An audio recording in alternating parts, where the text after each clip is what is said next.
Oi, gente, eu me chamo Stephanie Brito e no vídeo de hoje a gente vai conversar um pouco sobre resiliência e como dar os primeiros passos na vida profissional. Vem comigo nessa conversa descobrir por que é preciso ser resiliente na profissão.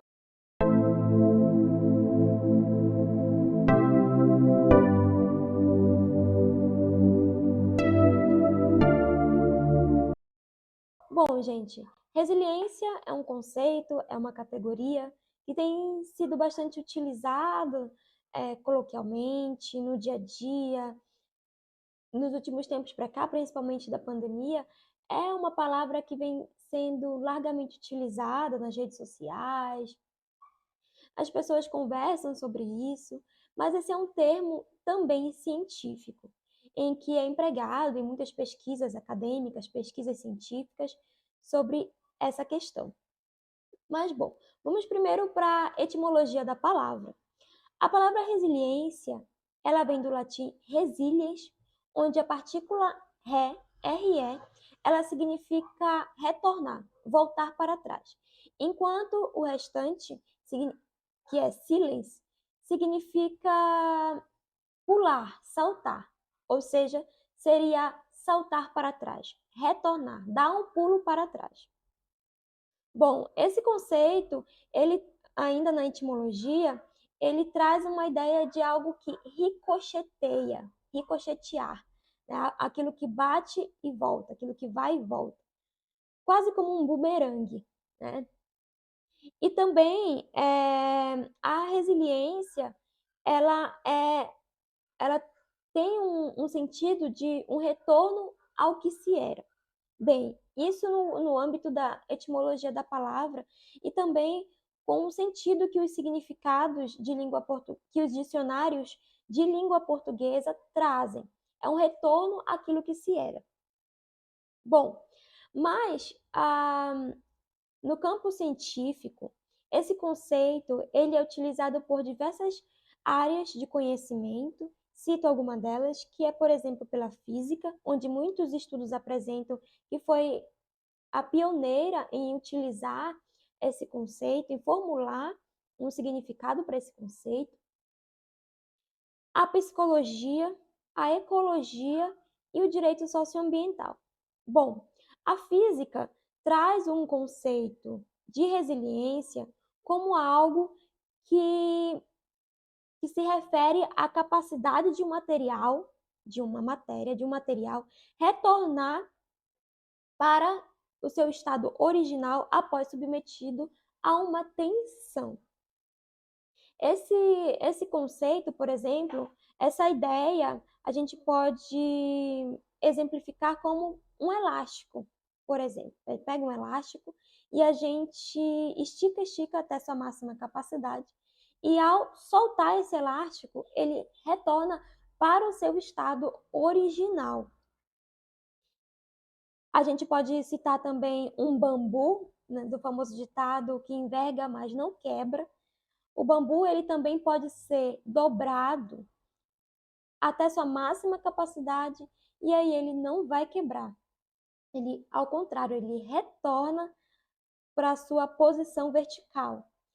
Bom, e aí, só para ilustrar mais para vocês, no esporte atletismo de salto com varas, inicialmente, eles utilizavam, para dar aqueles saltos, eles utilizavam o material da vara, uma madeira, mas eles passaram, com o tempo, eles passaram a melhorar o material e em um dado período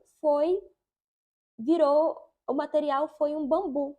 O bambu também, ele tem, como eu expliquei ainda há pouco, ele tem essa possibilidade de dobrar, de envergar, de aguentar um peso e não quebrar. E aí esse instrumento do salto com varas, do esporte salto com varas, a vara, ela foi sendo melhorada tecnologicamente e passou a ser produzida com fibra de vidro e atualmente é utilizada fibra de carbono. Se vocês forem, deem uma olhada, procurem aí na internet imagens do salto com varas e vocês vão verificar que ela a vara ela traz esse conceito da física, que é algo que sofre algum tipo de deformação, de tensão, e volta para o seu estado original sem se deformar diante daquela pressão. Bom, na psicologia existem algumas vertentes, cito duas para vocês aqui. A primeira vertente, que utiliza essa ideia de resiliência, ela importa um significado da física, mas para a aplicação nos seres humanos.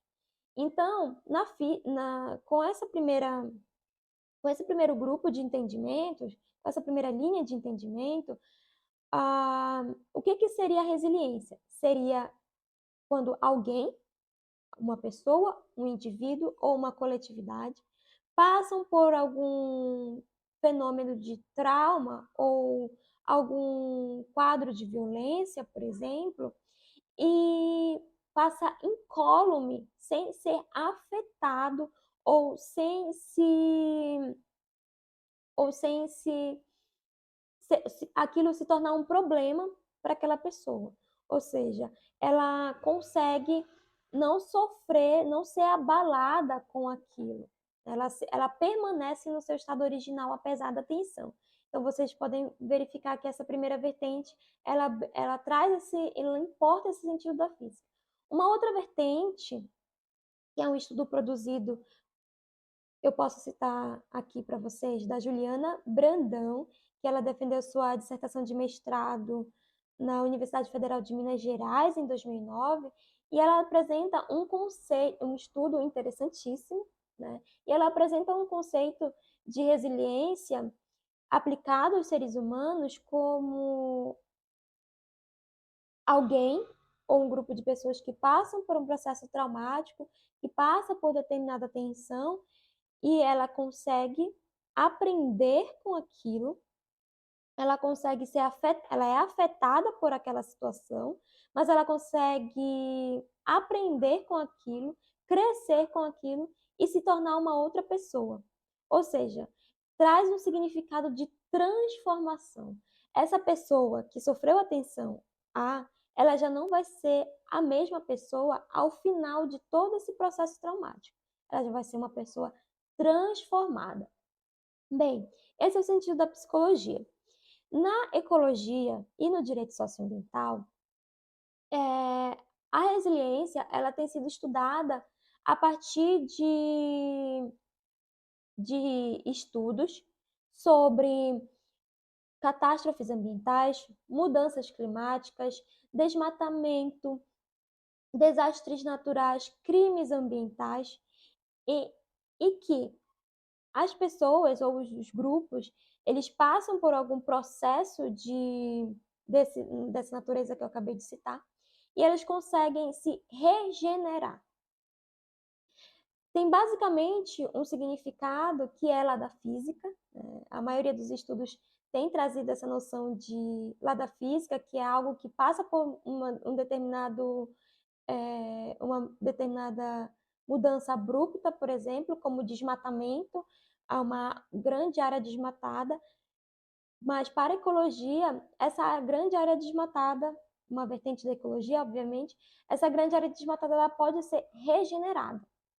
Bom, no direito socioambiental, a, a Manuela Leitão, na sua tese de doutorado, defendida em 2017 na USP, que faz esses estudos voltados para impactos ambientais, mudanças climáticas, os impactos dos grandes empreendimentos e da mineração em determinado território, ela apresenta um estudo de Burr, que é um jurista da área do direito ambiental norte-americano, em que ele apresenta que a resiliência seria o objetivo a ser alcançado de toda e qualquer norma ou interpretação normativa e principiológica. Ou seja, resiliência seria isso. E também a capacidade do próprio ordenamento jurídico suportar transformações sociais e novas interpretações jurídicas do direito em que a sua aplicação mantenha-se vigente e eficaz. Bom, então esse sentido na área da ecologia e do direito socioambiental, ele traz muito mais esse significado de, de importado dos estudos da física, né? Acrescentando, obviamente, um olhar jurídico sobre isso e um olhar ambiental. E aí a gente passa para uma discussão sobre a, a questão das profissões, né? Como dar os primeiros passos nas profissões. A gente sabe que a tecnologia, ela sempre transforma a nossa realidade. As revoluções tecnológicas, elas trazem uma modificação na vida do trabalho, na vida cultural, na vida familiar, na vida pessoal, e isso não é de hoje, certo? Por exemplo, a gente tem mais recentemente os estudos e a aplicação, a existência de tecnologias de inteligências artificiais que estão modificando a nossa realidade com o mundo do trabalho. As inteligências artificiais, elas são utilizadas pelo menos desde os 70 anos para cá, né? E só que recentemente elas têm sido engendradas no cotidiano de muitas pessoas, de muitas sociedades. E isso tem causado um assombro ou assustado muitas pessoas, né, nesse sentido. E aí tem trazido para o âmbito da academia, da universidade, a questionamentos de como as inteligências artificiais estão impactando a educação, né, fazendo com que os professores mudem as suas metodologias de avaliação, de ensino, né, e mudando isso também no âmbito não só da academia, da universidade, mas como das empresas, das repartições públicas. Isso está trazendo uma nova realidade. E o que cabe a nós, indivíduos, que estamos procurando dar o nosso primeiro passo, é empregar esse sentido da resiliência e compreender primeiro que as tecnologias, as transformações tecnológicas, elas sempre aconteceram ao longo da história da humanidade. E nós, a humanidade, a sociedade, de alguma forma, ela foi se adaptando ou se transformando a partir disso. Então, prestem atenção nesses conceitos, né? Adaptação e transformação. É uma mescla dessas concepções que eu acabei de trazer para vocês. Ela traz uma mescla em relação a isso, é uma hibridização, em que a gente precisa se adaptar, ter um olhar, refletir criticamente sobre isso, né? Ter um olhar crítico sobre isso e trazer isso para o nosso cotidiano de uma forma positiva. E como é que a gente traz isso para o nosso cotidiano de uma forma positiva? Primeiro, sabendo lidar, sabendo trabalhar com essas tecnologias, sabendo que elas podem trazer uma melhora em termos de executar tarefas mais mecânicas, enquanto nós, enquanto seres humanos, podemos ah, aprofundar e melhorar as nossas capacidades humanas, as nossas capacidades de reflexão, as nossas capacidades de autocontrole, a nossa capacidade de buscar um autoconhecimento e um propósito na vida profissional. Então, essas capacidades de reflexão, primeiramente, vai fazer com que a gente se transforme, com que a gente repense muitas coisas na nossa vida e repense muitas coisas na nossa vida profissional, no nosso cotidiano profissional. As tecnologias, elas estão aí para que a gente faça o melhor que podemos fazer com elas, mas elas não vão substituir a humanidade, elas não vão substituir funções em que só os seres humanos podem executar, como, por exemplo, essa capacidade de reflexão, essa capacidade de aprofundar as nossas virtudes, melhorar nossas virtudes. A resiliência, ela é uma virtude. A professora Lucilena Galvão, uma filósofa brasileira, ela traz esse sentido de resiliência como um combo de virtudes em que a gente pode aprofundar e aplicar em nosso cotidiano. Ou seja, o que quer dizer isso? Que as tecnologias possibilitam a nossa melhora enquanto seres humanos, enquanto sociedade, certo? E isso pode ser perfeitamente aplicado na nossa vida profissional e saber retirar o melhor do que a tecnologia pode nos dar. Bem, sempre melhorando a nossa capacidade de autocontrole, de reflexão e de busca de propósitos. É isso que a resiliência pode nos trazer de importante e positivo. Bem, gente, é isso. Espero que vocês tenham gostado. Curtam, compartilhem, comentem, deixem sugestões de temas relacionados a essa questão que vocês queiram tratar, certo? E é isso. Um abraço.